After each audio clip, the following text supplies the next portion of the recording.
Hey, US1, how are you guys doing? You know what is the best exercise for people who are not super motivated to exercise? The diddly squat. Yes, and that is your joke. Maybe you can use that with your phys ed teachers, and they give you those phys ed assignments. You can do a stop motion kind of a what do they go time lapse. There it is, a time lapse video of you guys doing the diddly squat. See how that goes over. I don't know. You didn't get the idea from me. But anyway, all right. So for today, we're going to start talking about Andrew Carnegie, which is a name probably you're familiar with. So I've got some notes for you, and then I got a YouTube video, which is a little bit longer, but is fantastic, giving you background on the entire life of Carnegie. Um, Unfortunately, the video has a couple of ads in it, so I'm not happy about that. So I apologize in advance for that.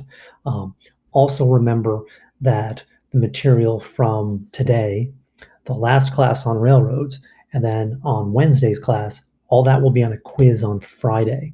So be cognizant of that, right? So as you're reading this, while there's no additional homework tonight, right, you should be taking notes because you've got a quiz on Friday. Okay. Also on Friday, remember your digital learning portfolio materials are due as well, right? So you got a good bit that you should be working on. We will do our weekly Zoom on Wednesday. So because of the quiz on Friday, so I know normally it's the last class of the week, but we'll do it on Wednesday. Okay. One other note is that today I'm having surgery on my knee finally, so I'm not around today. So if you need me to, like, I'm not around. So like, if you email me, I'm not going to get back to it till Tuesday. Okay. So I hope all is well. Stay safe, stay smart, and talk to you guys later. So today we're going to talk about Andrew Carnegie, and what I have for you as well is this short video with notes, as well as a longer video from YouTube for you to watch to get more background on Carnegie. But this was just to fill in some of the things that aren't necessarily in that video. So Carnegie is going to rise to be one of the richest men ever in American history, and at one point he was the richest man in American history. And his wealth will come from steel. So Carnegie's story is that he's an immigrant. So he comes as a child from Scotland, and he is poor. He, as a kid, he can't afford to stay in school. His family needs him to work, so he gets a job working in a bobbin factory, basically doing menial work. Eventually, he gets a job working for a telegraph company, running messages across Pittsburgh, and then eventually from that gets a job working at the Pennsylvania Railroad. And in working at the Pennsylvania Railroad, he then impresses people with his business acumen. He actually comes up with some brilliant ideas on how to revolutionize the railroad industry. So, for example, it is Carnegie who says that, hey, maybe we should run our trains 24/7. And the thought then, if your trains are running at night, you need sleeping cars where people can sleep. The thought was that Pittsburgh was the industrial capital of the United States, but that New York was the financial capital of the United States. So you had business people who need to go between Pittsburgh and New York. And so the thought was, if you had cars that sleeping cars and trains that ran at night, you can now run a red eye.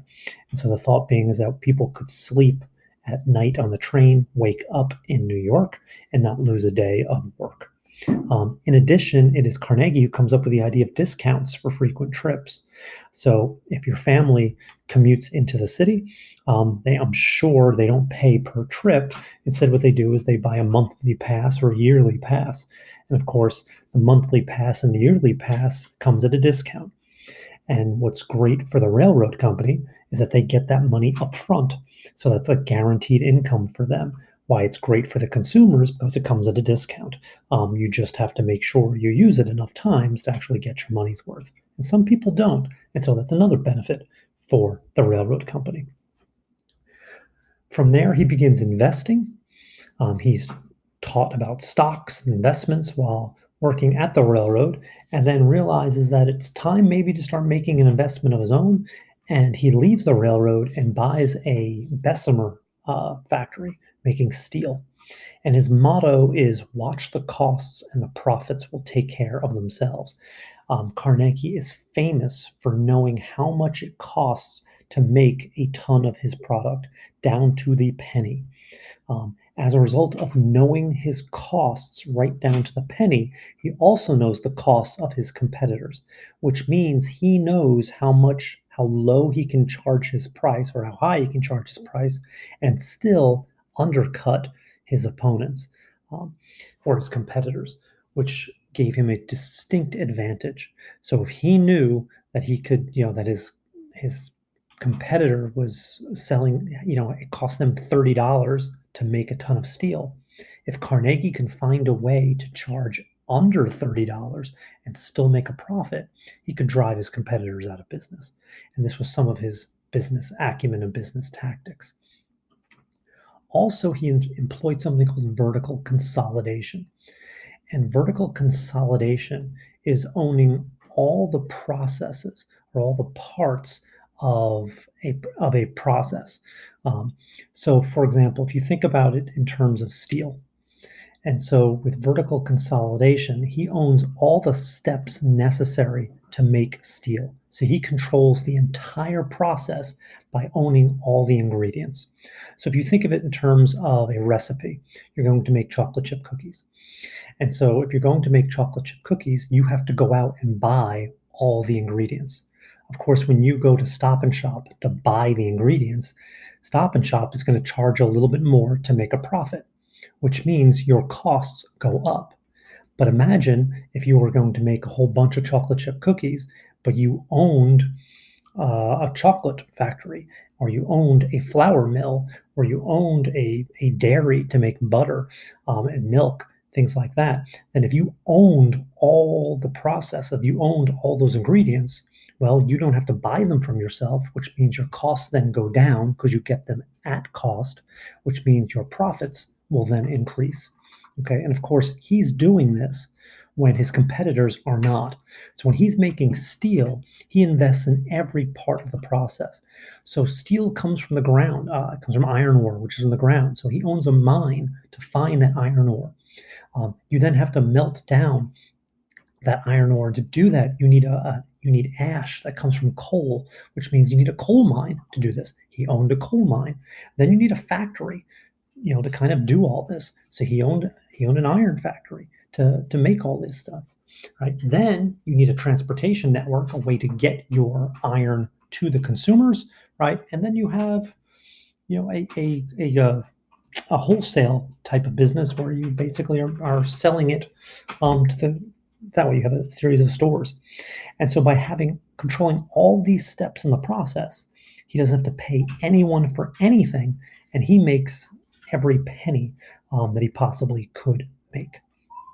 And so as a result, he builds the world's largest company at the time, 20,000 workers. He will become very, very rich. He will donate $350 million in his lifetime. And so if you think about this is, of course, 1890s types of dollars. So if you want to figure out what that is today, usually a quick, rough way to do it is to add a zero, right? So he's giving away basically $3.5 billion in his lifetime. And he gives all of his money away and he leaves nothing to his family. And he had a family. And he writes something called the Gospel of Wealth. And the Gospel of Wealth basically says that it is the best thing one can do with their money is to basically give it back to society. So money came from society, it should go back to society. And so he didn't leave his money to his kids. Instead, he gave it away. And his kids' job, he didn't give his kids a job. Their job was to give his money away. Carnegie gets out of the steel business by selling his company to J.P. Morgan. J.P. Morgan was his chief competitor once you got into the early 1900s. J.P. Morgan was trying to beat Carnegie, couldn't figure out how to do it. So instead, he offers to buy him out. And at that moment, where he pays roughly $500 million for Carnegie Steel, again, add a zero, so we're talking almost $5 billion, Carnegie becomes the richest man on the planet.